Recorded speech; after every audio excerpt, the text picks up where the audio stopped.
Bir olim aytadi. Tabibning huzurida o'tirdim.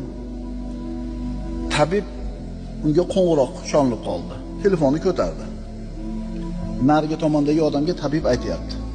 Natijalar keldi qo'limga, ko'rdim. Bolangiz kasali bu o'sha kasalning oxirgi bosqichida ekan. Hech qanaqa umid yo'q. Narigi tomondagi odam qayerga desiz olib boraman. Nech pul desiz beraman. Har qanaqa narsangizga roziman, muhayyo qilaman. Yo'lini qiling. Tabib aytayapti, uzr birodar. Bu yerda tabobat meditsina ojiz, umid yo'q dedi. Endi buni eshitib turgan boyaga olim aytayaptiki, titrab ketdim deydi. Qo'lida shuncha katta dunyosi bo'lib turib, bitta bolasini tuzatib olishlikka imkon topadi. Birodalar, shunaqa bir musibatlar bor. Agar Alloh shuni ustiga solib qo'yadigan